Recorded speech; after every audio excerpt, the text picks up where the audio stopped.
All right, guys, I'm back again with another video, and the season is officially over for the Chicago Bulls. Um, so yeah, we didn't get 60 wins. I get it, but look, man, we were on pace for a good portion of the season. COVID plus injuries kind of took us out, and I'm not making any excuses. It is what it is. They didn't get to 60 wins, okay?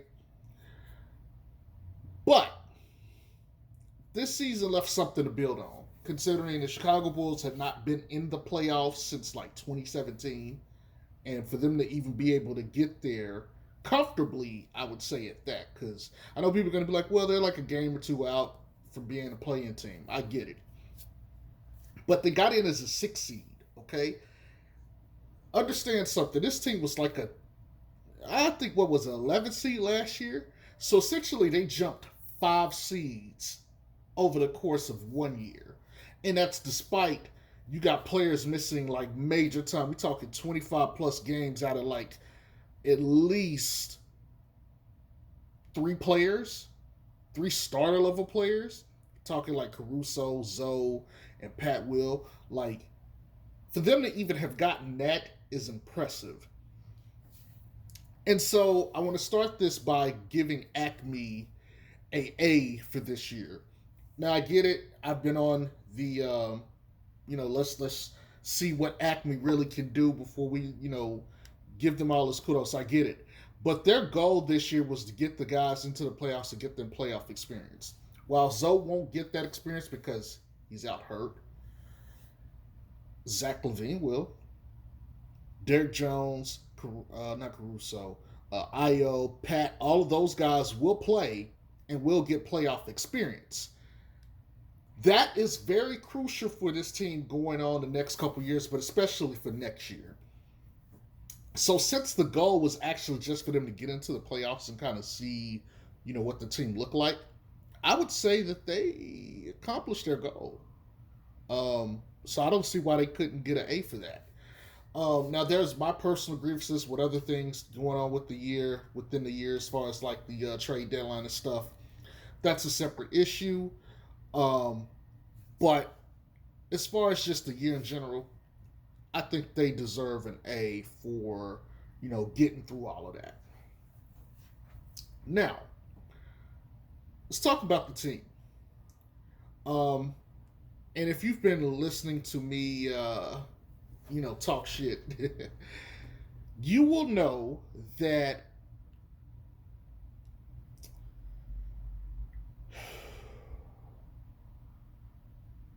ultimately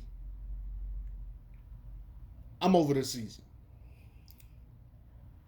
Ultimately, I think they should trade Vooch and DeRozan, and based off of the way Pat Will has played, I'm perfectly okay with them keeping him.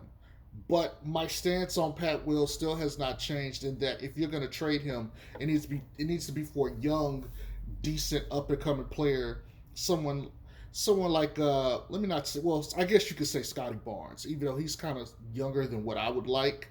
But I'm talking about someone like, I guess, the Jaylen Brown level kind of player. It needs to be another two-way player. And I get there's people who want to trade for Rudy Gobert. He's 30, or this will be his 30-year-old season, I should say, coming up after this playoffs. I don't want to trade a young 20-something-year-old player for a 30-year-old center. I'm sorry. I don't mind trading Vooch and DeRozan for Gobert. I have no issue with that.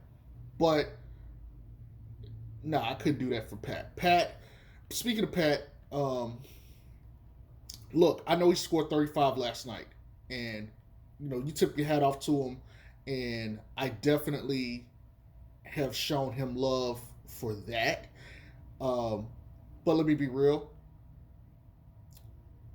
He's kind of supposed to be doing this on a regular basis. Like, he's got that thing like Zoe has, where Zoe has to wait for someone mid game to get injured or for someone to be injured over a course of a couple games, and for him to be like, oh yeah, you're the third option now, and then Zoe would then start being more aggressive and stuff.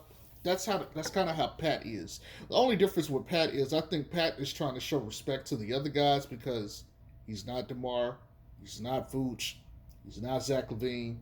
To some extent, he's not Lonzo. Um, and those guys are like veterans who have been here, done that just about, with the exception of Zoe, haven't been to the playoffs and Zach LaVine. But Zach LaVine is a two-time All-Star, so you kind of expect him to do decently well. And you expect him to know the ropes, okay? He's been in like 8, 9 years already. And so I get it. But the moment that you put him in a position where, okay, God, this is your team, he goes and puts up 30 plus points. Now I get it. He didn't play starters really, but to be able to do that on an NBA court in an NBA game has to speak volumes. Okay, he was doing that crap during summer league, and I shouldn't say crap because crap make it sound like it's bad, but he was doing that during summer league. Okay, um, I kind of expected him to have 25. 35 is kind of like you got to tip your hat off to the brother. He went out there, he played his game. You saw a little bit. Okay, let me say this. The one thing I didn't know he really had in his bag was the passing. And I saw on the comment section of another video, somebody said he played point guard in high school. Now, I don't know if that's true. I have no way to validate that. Actually, I do have a way to validate that, but I'm not going to. I don't care. But if he did play point guard in high school, it kind of makes sense for him to have, that passing chops, which, by the way, for me, makes him a much, much more valuable player if he can pass. I got some Pat agenda here for y'all. If this man can pass like that, look, put the ball in his hands and let him control the offense. Notice the word I said control. I didn't say run. Okay? And that doesn't mean you're like, oh, well, guess what? You've been talking about Zoe to put. Look, I get it. And I still want Zoe to get on-ball reps. But I don't see the issue with having two guys who can play point guard at the same time. I think that actually benefits your offense, right? I think that makes you more dynamic because one guy can create, and then if you double him, the other guy can create. And I like that. You can have one guy set to be like a release valve for the other primary ball handler or the decision maker. I prefer it to be that way personally. And the reason I say this too is Pat is a willing passer. Pat is looking for guys out there. And if Pat is looking for guys, that means the ball isn't going to stick. The issue I have with a guy like DeRozan doing that like he did this year, and that was my issue since the beginning of the season. I didn't mind DeRozan having a ball like he does in the last 5 minutes of the game because that's when you really need him. But I wanted him to be doing touch passes, like you get the ball, you move the ball. Okay? With Lonzo and Pat, the ball don't stick. Okay? Do I have a shot? No. All right, what's the next best option? Bam. Get the ball moving. DeRozan is kind of like, okay, I got this motherfucker. Let me get it to my spot. I'm going to dribble the air at the ball, get my matchup, and then I'm going to take my shot. I think for DeRozan, that's good late game, but I don't think that's good all year. And I think the team has suffered, particularly the last month and a half, 2 months, because of it. Because that's pretty much what has happened. Now, Pat, to me, is interesting because the defense is there, but I'm going to have to watch the playoffs because they play Giannis and the Bucks. I'm going to have to watch the playoffs closely. I got to see what he looks like guarding Giannis for an entire game or for an entire series because they'll tell me, where he's at or where he could be. Okay? I don't expect him to shut down Giannis because I don't expect anyone to. But if he puts up a good fight there, the Bulls might actually have something, and I will definitely walk back my statements about Pat from earlier this year. I'm already starting to kind of turn a corner on Pat, but I'm not quite there. I remember a lot of people at the beginning were like, oh, he's Kawhi, he's Kawhi, he's Kawhi. Well, that's saying a lot. Kawhi got like a near Kobe MJS kind of mid-range game scoring the ball, okay? And of course, he had to develop into that. But if you're going to tell me Pat's going to be that, I got to see some things. Now, if he's got the passing already, now Kawhi's not a bad passer, but he's not like a 6, 7, 8 per game assist guy. If Pat has that, even if his scoring is not as great, because Kawhi's like a 27, 28 per game guy, even if Pat was like a 22, 21 guy, I would accept that because to me, passing is a skill that is often undervalued. Okay, so if he has that, I'll give him. I can maybe buy you guys calling him Kawhi. I'll just be like Kawhi with less offense but more passing game. I can live with that. But like I said, if I see some things, I'll gladly get on here and say, "Hey, I was wrong about Pat," because I clearly didn't see it. Um, with that being said, because we're talking about the playoffs here for a second. I'm expecting 4-1, maybe 4-2 if the Bucks decide that they don't want to take us serious. But I expect a 4-1 game. If we got swept, it wouldn't surprise me one bit. But I'm trusting that Zach and DeRozan are going to get at least one game where they both get hot, and Drew and Chris and Giannis are not going to be able to just deal with both of them. Okay, that's basically what I'm counting on. Is that happens? I don't think that those two plus Vooch will get hot because Vooch just seems to have weird flow with his game. I don't know. It's funky, but yeah, that's pretty much what I expect. I don't expect this to be a long series whatsoever. Okay. With that being said, going into this off season,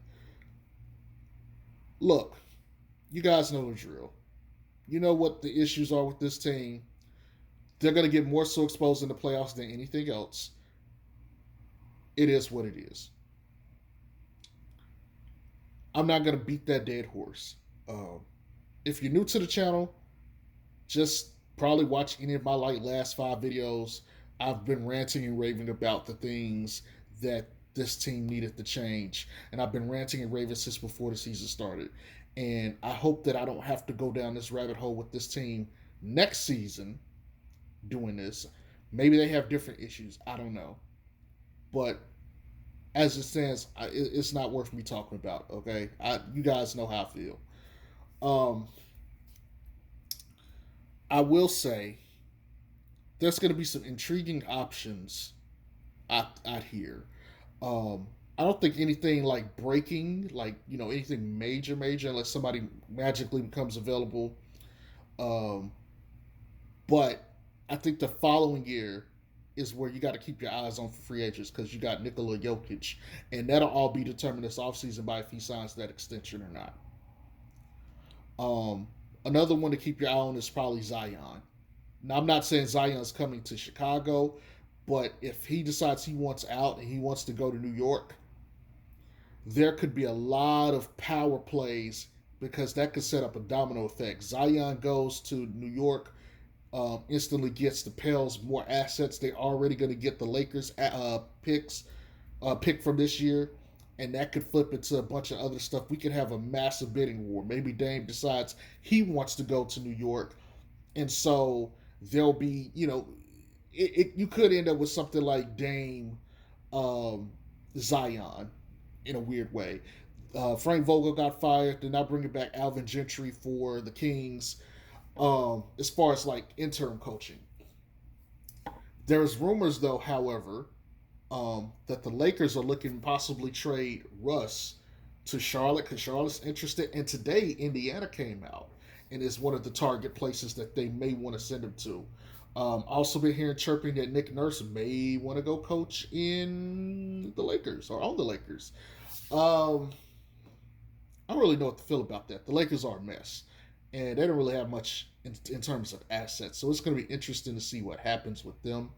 But yeah, that could be interesting. That's all I'll say about that. But from this point on, Acme, I'm going to be looking at under a microscope. Every single decision they make has to be validated from this point forward. Thaddeus Young said that Patrick Williams would be stunted by DeRozan's growth, by DeRozan's presence.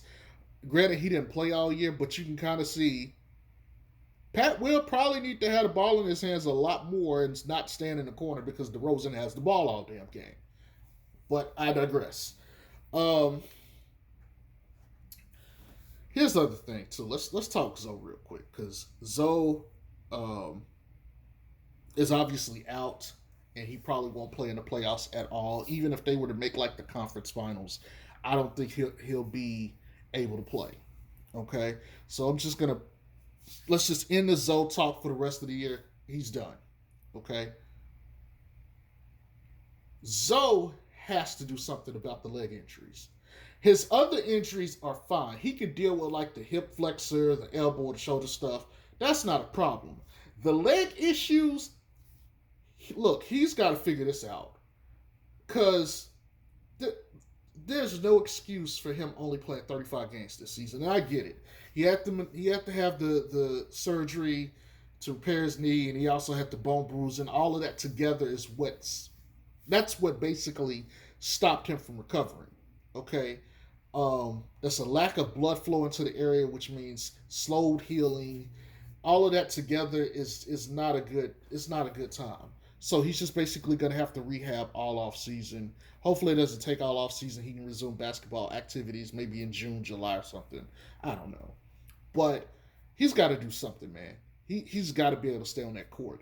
And as far as the Zoe agenda, like at this point, there were months ago there was, oh, Ayo's better, oh, blah blah blah, oh, we don't, maybe we should trade some. Now it's, we really need this guy. Crazy how that works, right? Crazy how that works. But look, I really would like to see Zoe as the third option on this team. Maybe second if you decide to get rid of Vooch and DeRozan. I'd like to see him as the second option or the third option with Pat Will somewhere in their mix sprinkled in. Um, I think that's the way you built this team. I think those are like the core three. Um, and everything else around them should just be to elevate their game. I think Zach, if he were able to get like the ball like DeRozan, I think he would put up like the DeRozan numbers, except better because he's a better 3-point shooter and he's a far superior athlete. I think that would bode well for him. I'm thinking he could put up like a 33-point per game season, if I'm being honest with y'all, and just go on a tear. I would like to see that. And I think if he plays as the alpha scorer on the team, I think with Zoe and Pat, I think they'll support him enough that, like, here's my thing. If you got a team start five and Zach is the worst defender out there, I think you're doing pretty damn good. He's probably average as a defender at best. Or, yeah, probably at worst, really. Somewhere in between, maybe. I've seen Zach make some plays here and there, but nothing consistent. But I do feel like if you said, okay, Zach, you're the alpha scorer, the ball is in your hands, and Zoe and everybody else is set up around him or defensive stalwarts and can space the floor for him, I think Zach will have a brilliant year. And I think he might be open to passing more, which might make him an even better player than what he already is. But I don't think him being a second option, a second fiddle to DeRozan is going to last.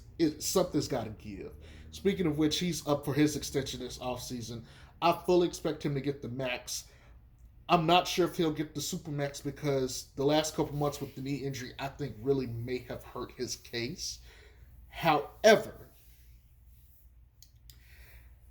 I think they can wait to sign him last after they make all their deals. So I'm just gonna warn y'all guys now, and I'll do it again when it come that time. But look, first couple days of free agency, don't sweat it if you don't hear the Zach LaVine news. It might take a week, it might take 10 days. They're gonna do all their other stuff first, then sign Zach because they can go over the cap by doing it that way. If they sign Zach first, he'll eat up all the money that they have, and then they won't be able to make any more moves. So I just want to reiterate that for you guys. So you guys, before we get there, like I said, I'll reiterate that then too. But don't worry if you don't hear any major Zach news within the first couple days. It'll be coming towards the end. Um, the bench guys played yesterday. Obviously, they won in Minnesota. Um, it was the G League mid off yesterday with a couple of starters sprinkled in between here and there. Um, Look, if nothing else should have shown you, our our bench is horrendous. Okay, we need to get our points per game up. Okay, I mean, look, let's. If I'm being real, there's only one player that needs to come back. I personally think it's Javonte Green, and I'm not talking about Tristan Thompson. But if you want to throw Tristan Thompson in there, whatever. I don't have an issue with Tristan. Um, but if I'm being real, Javonte Green is like the only one of them that needs to come back. And of them, I'm talking about Troy Brown and Derrick Jones and Kobe White. Trade them something. If you can trade them to get something back, do it. Okay. But yeah, our bench was terrible. And they're part and parcel to why I think we suffered a lot this year. I get that we lost Zoe and had injuries and stuff, but I think if you'd had more shooting around some of these guys and better like versatile defenders on the wing instead of guys who were playing out of position, I think they would have been good. But just hell, just watching the tape of Javonte playing the first couple games of the season before Pat went out, where he's a starter, like you can see Javonte is better than the other guys. And that's why he started. That's why he started at power forward, because he was clearly better than the other guys. Although I think Caruso should have. I'm going to get into that. I hope I don't have to say that. No, I'm not talking about Caruso needs to be traded or let go. Obviously, you keep Caruso. I hope, or I would like to believe that you guys understand where I'm coming from, and I don't have to reiterate that. But just make sure I say, I'm not saying Caruso needs to be traded. I like Caruso. I want Caruso to stay on the team. He's arguably the best perimeter guard defender in the league. But I digress. But you got to do something, man. And I know that even I would like to have Rudy on this team, but I don't want to have to give up shit for him, which means you're probably not going to get him. But if you get Rudy on this team, you gotta surround him with shooters, and none of these guys can knock down shots. I'm sorry. You need more of it, and I know that's one of the issues I griped on all year. This team needs more shooting in a bad way. Okay, when all of your shooting is coming from, like, think about it. Zoe is the only 40+% shooter on this team this year. Everybody else is below. Everybody else is below. Nobody else was shooting 40% from three except Zoe this year. That's fucking insane. And they dropped off 3 percentage points without Zoe and went from like top 10 in the league. Really, at one point, they were ranked number one. They went from like number one to like dead last without Zoe. Give me a fucking break. Zoe should definitely contribute to 3-point shooting. In my eyes, he should probably shoot a lot more from three. But there's no way that one player should go down and your team should like fall off a cliff shooting threes. Like that. I remember Ayo was shooting 45%. Look, 45% on small volume, it's irrelevant, okay? You need guys that are shooting 5+ a game, really 6 to me, and are hitting them 39, 40, 41%, okay? There needs to be another guy on this team shooting 40%. Okay, we could say maybe Zach, but Zach's been hobbled. I get it. Okay, I'm not really including Zach in this. The Bruins backcourt are fine shooting the ball. I'm not worried about them. It's everything else, because when you don't have those guys in, if you're going to keep DeRozan, or even if you're going to get Rudy Gobert, and granted, we do have Pat back, and Pat has been shooting, I think, 40% for the year, but he hadn't been here, so it doesn't matter.